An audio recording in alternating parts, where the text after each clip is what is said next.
நாம் தமிழர் கட்சி தலைவர் திரு சீமான் அவர்களை சில வார்த்தைகள் பேச கேட்டுக்கொள்கிறேன். புலிப்பார்வை இப்போ எல்லாருடைய பார்வையும் என் மேலே தான் இருக்கு. என்னுடைய தம்பி பாலா, அவன் போராளி அல்ல, ஒரு பள்ளி மாணவன். சாதாரண மாணவன் அல்ல, நினைவாற்றல் கொண்ட அறிவுத்திறன் மிகுந்த மாணவன். பிரிகேடியர் சுப தமிழ்ச்செல்வன் என்னுடைய அண்ணன், அவருக்கு மிகவும் அன்பிற்குரியவன் பாலா.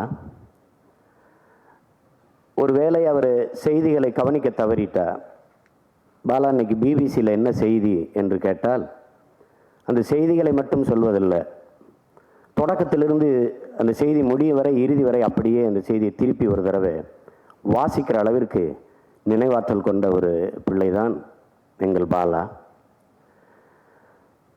கடைசியாக போர் முள்ளிவாய்க்காலை சுற்றி வளைத்து நிற்கிறது இராணுவம்.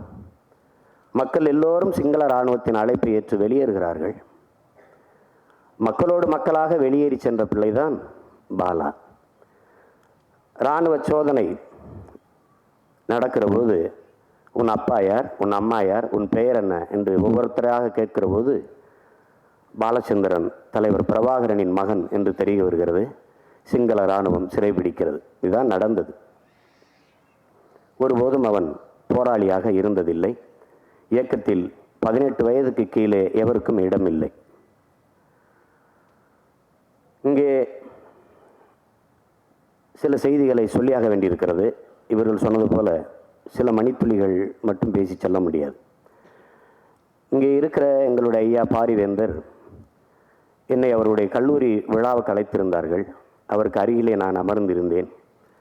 என் காது கிட்டே ஏழை குழந்தைகள், படிக்க முடியாத மாணவர்கள் யாரேனும் வந்தால் அழைத்து வாருங்கள், நாம் படிக்க வைப்போம் என்று சொன்னார்கள்.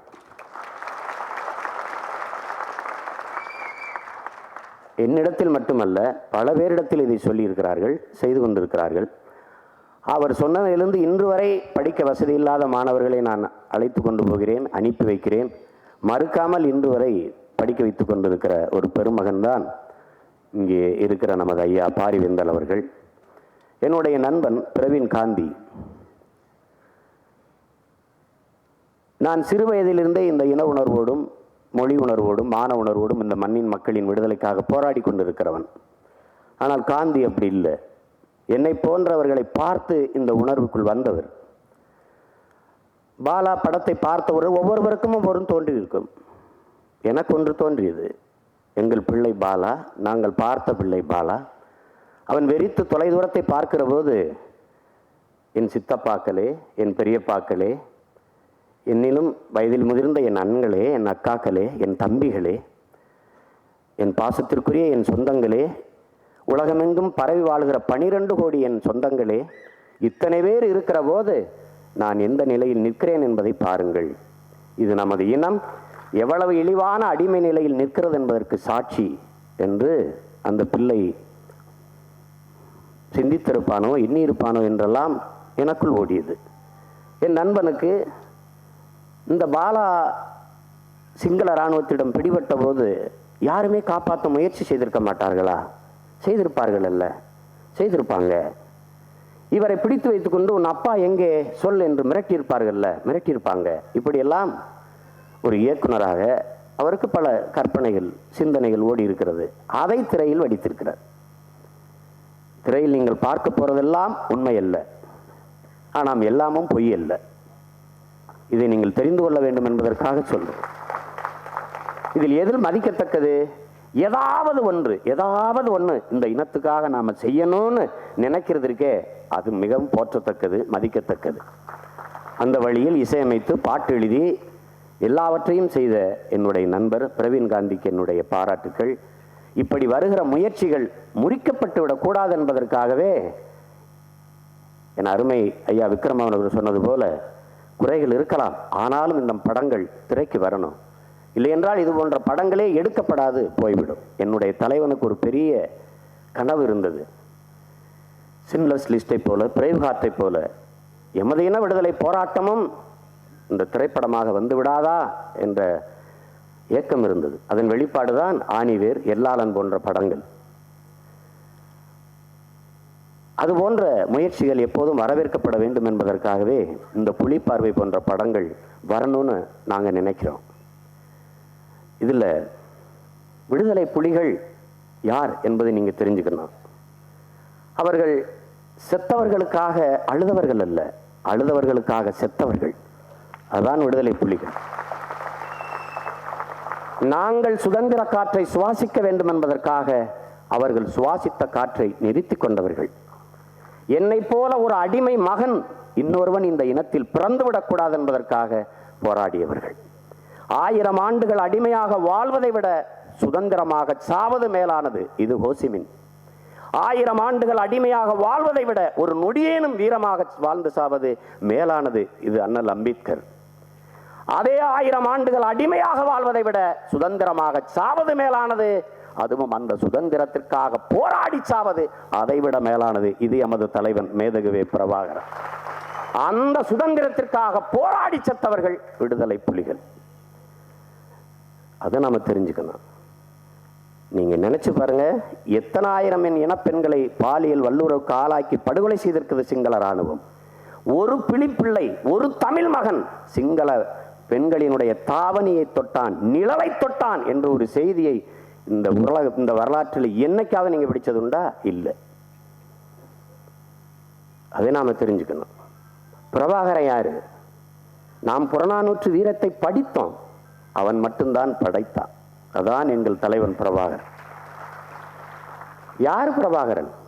ஒரு தாய் கோழி தன் குஞ்சுகளை எல்லாம் பத்திரமாக ரெக்கைக்குள் அடைகாக்குமே, அது தப்பி ஓடிவிட்டால் வானத்திலே பறந்து வருகிற பருந்து கொத்தி துடிக்குமே, அந்த பருந்து தன் குஞ்சை தூக்கிவிடக் கூடாது என்பதற்காக பறக்க வலு எவ்வளவு இருக்கிறதோ அவ்வளவு தூரம் பறந்து தாக்குமே தாய் கோழி.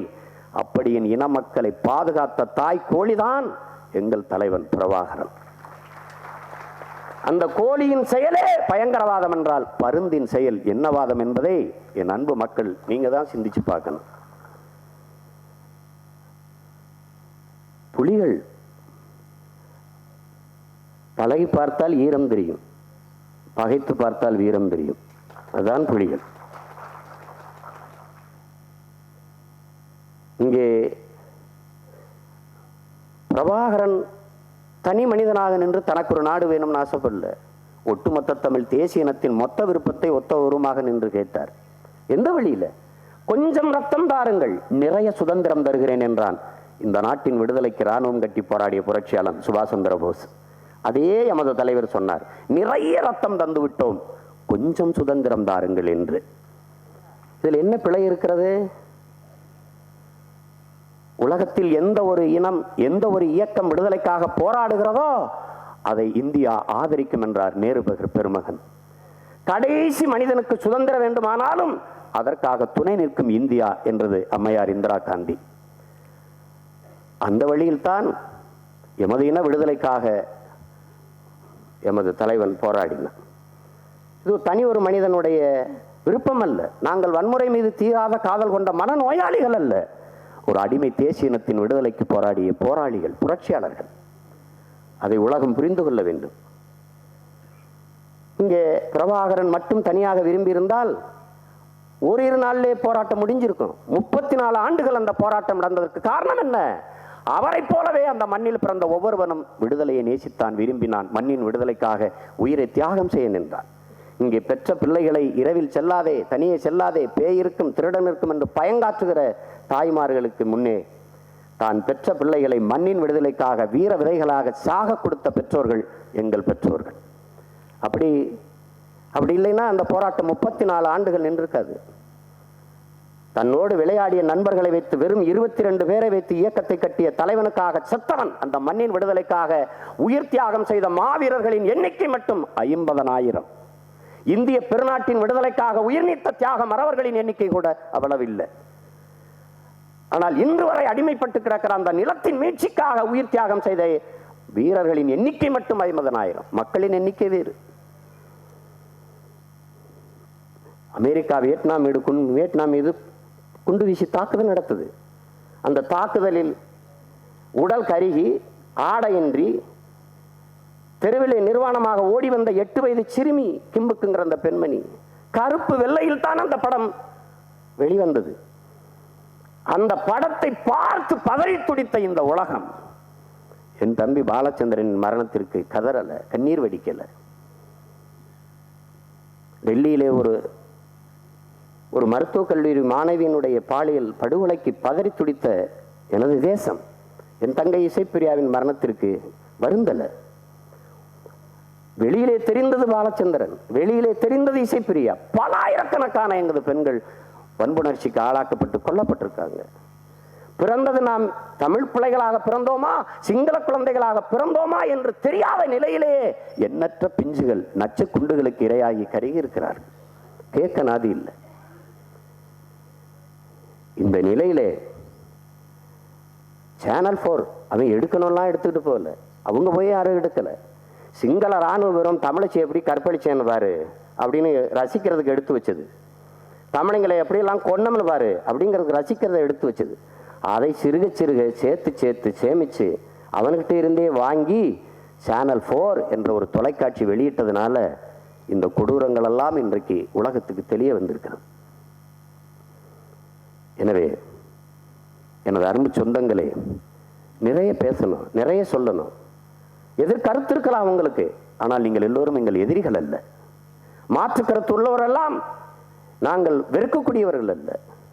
உங்கள் அந்த கருத்து இருக்கிற உங்களையும் எங்களவர்களாக மாற்றுவதுதான் எங்கள் பணி. அதற்காகத்தான் உங்கள் பிள்ளை சீமான் இந்த மேடையில் நிற்கிறேன். கருத்து இருக்கலாம். சுப்பிரமணிய சாமியை விட எங்கள் போராட்டத்துக்கு மாற்று கருத்து உள்ள ஒருவர் இருக்கிறாரா என்ன? அது வேற. எங்கள் விடுதலை சிங்களர்கள் எதிர்க்கிறத விட தமிழர்கள் அதிகம் எதிர்க்கிறார்கள், அது வேற. ஆனால் எதிர்க்கிறவர்கள் எல்லாரும் நமது எதிரிகள் அல்ல. அவர்களையும் நம்மவர்களாக மாற்றுவது நமது கடமை. அதற்கு பேர் தான் கருத்தியல் புரட்சி. அந்த புரட்சியைத்தான் உங்கள் பிள்ளைகள் நாங்கள் முன்னெடுக்கிறோம். அதற்கான ஒரு விதையாக இந்த படம் இருக்கும் என்று நான் நம்புகிறேன்.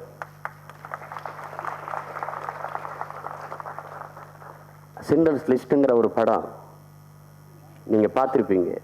யூதன் ஸ்பீல்பர்க் எடுத்தது. அவன் இனம் எப்படி அழிச்சு ஒழிக்கப்பட்டுச்சுன்ட்டு கடைசியாக அதுக்கு அவங்க அந்த யூத இனத்தை காப்பாற்ற ஒரு இராணுவ தளபதி உதவி இருப்பான். அவன் செத்து போயிட்டான். அவன் கல்லறையில் நன்றியோடு எல்லோரும் கல் வைப்பாங்க. அதான் உச்சக்கட்ட காட்சி. எல்லா படத்தையும் வண்ணத்தில் எடுத்த ஸ்பீல்பர்க் தன் இனத்தின் சோகத்தை மட்டும் கருப்பு வெள்ளையில் பதிவு செய்தான். அதை கணக்கில் எடுத்துக்கல, வர்த்தகத்தை கணக்கில் எடுக்கல. 4 மணி நேரம் ஓடிச்சு படம். இதே திரையரங்கில் தான் பார்த்தேன். அப்போ எல்லோரும் வரிசையாக நின்று எல்லோ யூதனும் அந்த நன்றியோடு கற்களை வைத்து கொண்டு வருகிற போது அது ஒரு பெரிய போர் குவியல் போல, கற்குவியல் போல குவிந்திருக்கு, ஒரு மலை குன்று போல. அதில் ஸ்பீல்பர்க்கும் அந்த வரிசையில் அப்படியே காட்சி நகர்ந்து கொண்டு போவது எட்டி பார்ப்பார் ஸ்பீல்பர்க். அவனும் ஒரு யூதன், நன்றியோடு கல் வைக்க காத்திருப்பான். அப்படி நன்றியோடு கல் வைக்க காத்திருக்கிற ஒருத்தராகத்தான் இந்த பிரவீன் காந்தியை நான் பார்க்குறேன். அப்படிதான் எங்கள் ஐயா பாரிவேந்தரை நான் பார்க்குறேன். ஒன்று நீங்கள் தெரிஞ்சுக்கணும், ஈழத்தில் பூ பூத்தது, பூஜைக்கு போடவோ எங்கள் பிள்ளைகள் எங்கள் பெண்கள் கூந்தலில் சூட்டவோ இல்லை, வீர விதைகளாக மண்ணில் விதைகிற பிள்ளைகளின் மேலே தூவுவதற்கு. பூக்களை கிள்ளி கிள்ளியே எங்கள் தாய்மார்களுக்கு நகம் தேய்ந்து போனது. ஆணிவேர் படம் எடுத்தார் தம்பி ஜான். ஒரு தாய், உன் மகன் செத்து கிடக்கிறான், அலம்மா, அந்த காட்சியில் நடியம்மா என்று உண்மையிலேயே இருக்கிற ஒரு தாயை நடிக்க வச்சார். அழுதாள் அந்த தாய், அழுகிறாள், கதறி அழுகிறாள். ஒரு சொட்டு கண்ணீர் வரல. 3-4 மணி நேரம் எடுக்கிறார், கண்ணீர் வரல. கிளிசரின் என்ற அந்த கண்ணீர் திரவத்தை கொட்டுறார், கண்ணீர் வரல. என்னம்மா இவ்வளவு நேரம் அழுகிறீங்க, கண்ணீர் வரலைங்க. எவ்வளவு காலமா அப்பா அழுகிறது, அழுது அழுது கண்ணீர் சுரப்பியே வத்தி போச்சப்பா என்று அவ்வளவு காயங்களை சுமந்து நிற்கிற இனத்தின் மக்கள் நாங்கள். இதில் கேலி செய்வதற்கோ கிண்டல் செய்வதற்கோ விளையாடுவதற்கோ நேரமல்ல. 50,000 ஆண்டுகளுக்கு மூத்த ஒரு நீண்ட நெடிய வரலாற்று பெருமை மிக்க தமிழர் என்கிற தேசிய இனத்தின் விடுதலை போராட்டம். எங்களை விட எண்ணிக்கையில் குறைந்த வெறும் 4 லட்சம் 5 லட்சம் மக்கள் தொகையை கொண்ட நாடுகள் எல்லாம் விடுதலை அடைஞ்சிருக்கு. வெறும் 200-300 சுற்றளவு நிலப்பரப்பை கொண்ட நாடுகள் எல்லாம் விடுதலை அடைந்து சுதந்திரமாக வாழ்கிறது. எல்லா மொழிவழி தேசிய இனங்களையும் போல 50,000 ஆண்டுகளுக்கு மூத்த ஒரு இனம், 12 கோடி மக்கள் தொகை கொண்ட தேசிய இன மக்கள், அறிவிலே, ஆற்றலிலே, வீரத்திலே, கொடையிலே எல்லாவற்றிலும் சிறந்து விளங்குகிற ஒரு இன மக்கள் இந்த பூமி பந்தில் தங்களுக்கென்று ஒரு தேசம் அடைந்து எல்லா மொழி வழி தேசிய இனங்களையும் போல உயர்ந்து சிறந்து சுதந்திரம் பெற்று பெருமையோடு வாழக்கூடாதா என்ற கனவோடு தான் போராடி கொண்டிருக்கிறோம். தத்தி தத்தி ஓடுகிற அணில் கூட ஒரு கூடு இருக்கு, கொக்குக்கும் குருவிக்கும் கூட ஒரு கூடு இருக்கு. மான தமிழர் வீர தமிழர் எங்களுக்கு ஒரு நாடு இருக்கக்கூடாதா என்கிற இயக்கமும் கனவும் தான் இன்று வரை எங்களை போராட செய்து கொண்டிருக்கிறோம். அந்த போராட்டத்தின் வழித்தடத்திலே புலிப்பார்வையும் ஒரு தடமாக பதிக்கும் என்பது என்னுடைய நம்பிக்கை. தம்பி பாலாவின் பார்வை உலகத்தை எப்படி உலுக்கியதோ, என்னுடைய நண்பன் ஒரு வீரமிக்க தமிழ் மரவனினுடைய மகன், ஒரு வீர தலைவனின் மகன், அவன் வீரமாக இருப்பான் என்று அவர் அந்த எண்ண ஓட்டத்தில் இந்த படத்தை பதிவு செய்திருக்கிறார்.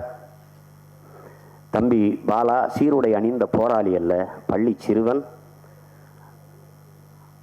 அதை நீங்கள் எல்லோரும் மனதில் பதித்து வைத்துக் கொள்ள வேண்டும். இந்த உணர்வு நிகழ்ச்சியோடு இந்த புலிப்பார்வையில் பங்கேற்ற உங்கள் அனைவருக்கும் எனது அன்பு கலந்த வணக்கம். புரட்சி எப்போதும் வெல்லும், அதை நாளை மலரும் எங்கள் தமிழீழம் சொல்லும். உங்கள் அனைவருக்கும் நன்றி.